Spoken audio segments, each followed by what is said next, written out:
Magandang araw po and mega love shout out sa lahat po ng ating mga manonood sa ang sulok man kayo ng mundo. Magandang umaga, magandang tanghali at magandang gabi po sa ating lahat. Ito naman po si Kapitana ni Hines ang magbibigay na naman po ng reaction at opinion sa dito po sa mga content na pinapanood natin. And for today's reaction video guys, ito nga magbibigay tayo ng update tungkol dito kay Arjin. Okay no, so napanood ko yung vlog ni Kalinga Prab and doon nga nasabi ni Kalinga Prab na itong si Arjin ay umalis na kay Kalinga Edo, no? Umalis na siya kay Kalinga Edo bilang isa sa mga beneficiary at ayun na guys, no, kumbaga wala na siyang connection dito sa Kalingap, wala na siyang connection dito kay Kalinga Edo at ayaw na nga daw niyang magpa-vlog, no? So sabi nga ni Kalinga Prab doon parang gusto niyang i-vlog si Arjin, interviewin niya para makuha yung side ni Arjin at merong mga sponsor na nagpabigay sa kanya, but then dahil nga sabi ni Arjin ayaw na niya magpa-vlog kay Kalinga Edo, so sabi ni Kalinga Prab kung ayaw ni Arjin, okay lang yon, ipadaan na lang kay Carla yata yung pera na galing sa sponsor, no? So yun na nga guys, no, sa nakikita ko, isa siguro sa pinaka-rason kung bakit umalis si Arjin kay Kalinga Edo as beneficiary. Nahihiya siguro ito guys, no, dahil nadurog din naman si Edo guys, no. Aside doon sa bashing kay Arjin dito sa community ng Kalinga, ay pati si Edo guys ay nabash na rin at saka durog na rin si Edo, no. And isa pa siguro nahihiya na rin si Arjin dito sa mga EDSA supporters, no. Although na wala naman tayong narinig na hindi maganda galing mismo sa bibig ni Beyonce, pero syempre bilang mga supporters ng EDSA ay marami po, no, marami pong mga hindi magagandang salita na binitawan nila at binato kay Arjin. So andyan kasi yung ibang supporters na which is naintindihan naman natin yun guys, na syempre kung sino yung sinusuportaran mo, ang loyalty mo nandyan. May mga supporters kasi na medyo silosa, no? Meron naman mga supporters na mahaba ang pangunawa, di ba? Pero may mga supporters talaga guys na mga silosa talaga na kahit wala naman sila sabi si Beyonce, pinapangunahan nila, no? So siguro para na lang din sa katahimikan ni Kalinga Edo at para na rin doon sa katahimikan ng mga Beyonce supporters, mas pinili na lang siguro ni Arjin na bumitaw na lang kay Kalinga Edo para sa katahimikan na rin. And of course, dito din po guys sa mga Jomcar supporters kasi isa din yan sa mga rason siguro na gusto na rin ni Arjin na magkaroon na rin ng katahimikan kasi kung malala ninyo, marami pong mga Jomcar supporters ang medyo nadismaya at nagtampo or nagalit din kay Arjin dahil yun yung mga rason kung bakit hindi nakapunta si Carla doon sa fashion show, diba, na ang dami-dami nag-i-expect kasi nga mas inuna nila si Arjin. Siyempre guys, no, parang ayaw ni Arjin na magkaroon ng kumbaga naawa na rin siguro si Arjin at nahiya kay Carla kasi ang lumalabas kasi pinsan versus supporters, no? Parang naiipit si Carla sa gitna, no? So isa din yan, no, sa mga rason siguro para tahimik na lang lahat at para hindi na rin mabas si Carla, hindi mabas si Edo, mas pinili ni Arjin na lang na umalis bilang beneficiary ni Kalinga Edo. Pero may mga ano yan guys, may mga advantage at disadvantage, may mga consequences, no. Umalis si Arjin kay Kalinga Edo, may tendency na maapektuhan yung pag-aaral niya, baka mapatigil siya kasi hindi masusustain yung financial support, no. And ang advantage naman dyan is malaya na si Arjin, no, malaya na si Arjin na makapag-desisyon at makapag-vlog dahil wala na siya dyan kay Kalinga Edo, hindi na siya connected sa kung kanino man, no. So magagawa na niya kung ano yung gusto niya, no. Ngayon kung depende yan kay Arjin kung ano yung maging desisyon niya, no, kung kailangan talaga, at alam ko mapektuhan talaga yung pag-aral niya, kung kinakailangan na mag-stop muna siya, di ba, gagawin niya, wala siyang choice, di ba, pero dahil first year college siya, ibig sabihin naka grade 12 siya, alam naman natin na pag nakapag grade 12 ka, para meron ka ng certificate as parang vocational course na rin yan, so pwede niya magagamit yon para makapagtrabaho siya or mag-shift siya ng course, and malay natin guys, na malay natin may mga sponsors na tutulong kay Arjin, di ba, and then yun nga, yung mga advantage na rin pwede na yung mga supporters ng Jomcar at supporters ng EDSA magkakaroon din ng issue, and Ang pagkakalam ko guys, marami din naman mga Jomcar supporters na susuporta din kay Arjen, no? In case na magbablog na siya, and bilang pinsan ni Carla, pwede ni Carla ma-promote. And eto nga guys, no? Kahapon, nag-umpisa na pong makapag-vlog si Arjen kasi kung naalala nyo dati, meron po siyang YouTube account pero ano niya po yun, parang dini-activate niya, no? Dini-activate niya kasi nga ay yun yung rules sa Kalingap dati na bilang beneficiary ay bawal kang mag-vlog. So naka-ano yun guys, no, na ano yun ni Arjen, kumbaga dini-activate na yun. Pero kahapon nag-start na siya mag-live and so far so good kasi yung 4 minutes na vlog niya nakakuha ng 13k.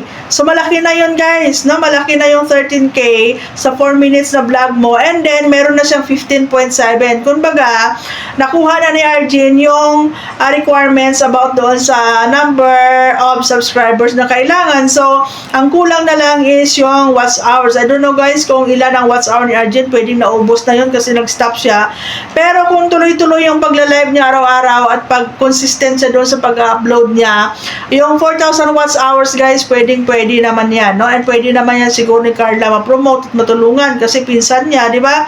So magandang start yon, no, sa pagbo-vlog ni Arjen kasi ang 15.7 malaki na po yon ng subscribers, no. Tapos kahapon meron siyang 4 minutes sa video, 13k. So kung tuloy-tuloy yung consistent nga yung pag-upload niya araw-araw at magla-live siya once in a while or kahit araw-arawin pa niya mag-live, wala namang bawal, di ba? So madali po niyang makuha yung watch hours. Pero yun nga guys, it takes time para kumita si Arjen kasi hihintayin pa niya makabuo ng 4,000 watch hours and then mag-a-apply siya ng monetization. Hintayin po muna yung pin. Minsan ay sinaabot ng 3 months, no, bago mo ma-receive yung pin mo, depende, no. And then after nyan yun, no, pag nakatanggap mo na yung pin mo, it's about time na doon ka na makakatanggap ng sahod kung makuha mo yung $1,000 kasi dito sa YouTube hindi ka makakasahod kung wala kang 100 pala, sorry, kung di mo makuha yung $100, di ba? Pero malay natin guys, no, na dahil wala na si Arjen sa Kalingap, nag-declare na siya na wala na siya kay Kalingap Edo as one of the beneficiary, malay natin may mga sponsors na tutulong kay Arjen na pwede pa niya may pagpatuloy yung pag-aaral niya, and at the same time baka swertihin siya dito sa pagbablog at kikita siya. Malaking tulong yun para sa kanya at para sa pamilya niya, di ba? Or depende pa rin kay Arjen guys kung ano yung mga option na gagawin niya kasi at the end of the day siya pa din naman makapag-decide para sa sarili niya kasi buhay niya yan, di ba? Pwede siya mag-shift ng course or mag-stop muna at magtrabaho or papatuloy niya yung course niya kung kakayanin, di ba? So yun lang yung advantage, no, kung wala siya kay Kalingap Edo kasi may kayaan siyang gawin yung gusto niya, makapag-vlog siya, di ba? Pero ang disadvantage, may tendency nga na baka matigil sa pag-aaral, di ba? Kasi yung financial support hindi ma-sustain, di ba? So yun lang guys, pero masarap sa pakiramdam yung may ganoon kang kalayaan at saka magawa mo yung gusto mo kasi masarap gastusin yung perang galing sa sarili mong pinaghirapan, di ba? At saka patunayan ni Arjen sa sarili niya na kaya niyang tumayo sa sarili niyang paa, kaya niyang lumipad mag-isa kasi minsan guys, no, masakit din isipin na yung marami kang natatanggap na blessings, marami kang tumutulong pero naandyan yung panunumbat, naandyan yung mga bashing, naandyan yung kung ano-ano yung mga sasabihin, di ba? So mas okay na lang yun na kahit mahirap, naghihirap ko sa buhay guys, kung ang gulo-gulo, no, ang gulo-gulo, kaakibat ng mga blessings na matatanggap mo, durog naman yung pagkatao mo, no? So hindi ko naman nila lahat pero yan yung naranasan ni Arjen, no?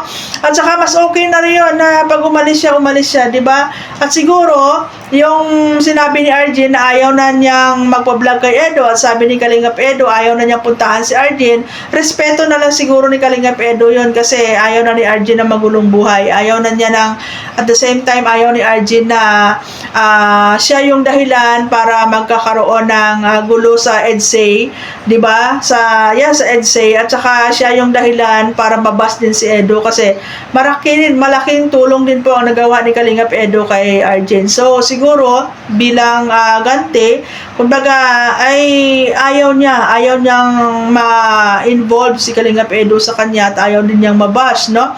Dahil nga doon sa mga nangyayari na binibigyan ng mali siya ng ibang tao or binibigyan nila ng hindi magandang kahulugan, no? So ayun lang guys, no? Happy ako dahil na dahil activated na ulit, no? Yung din-activate dati, activated na ulit yung channel ni Arjin Popular Vlog, 'di ba? At meron siya 15.7 subscribers at 13k yung kanyang vlog kahapon lang, one day ago naka 13k siya. Malaki na po 'yun. So malay natin, suportahan natin guys si Arjin, no? I-subscribe natin, i-like natin, suportahan natin para sa pangarap ni Arjin, 'di ba? Para doon sa pamilya na at the same time bilang nakakatandang kapatid, no, panganay. Alam ko, nakita ko nga, sabi ko, yung eagerness ni Arjin na makapagtapos para makatulong sa magulang niya dahil sa hirap ng buhay, no? So, yun lang guys, no? Para sa pangarap ni Arjin, para sa pamilya, suportahan po natin, i-subscribe natin, i-like natin yung mga videos nila, panoorin natin, i-share natin, no? So, ayan, no? Kay Arjin, good luck. Sana maging matagumpay ka sa bagong journey mo at sana itong desisyon na ginawa mo ay makakabuti sa iyo, 'di ba? And sana meron kang natutunan doon sa mga naging nangyari sa buhay mo, may mga learnings kang nakukuha na pwede mo may apply ngayon sa buhay mo, 'di ba? Na hindi habang buhay sasandal tayo sa ibang tao, hindi habang buhay aasa tayo sa ibang tao, 'di ba?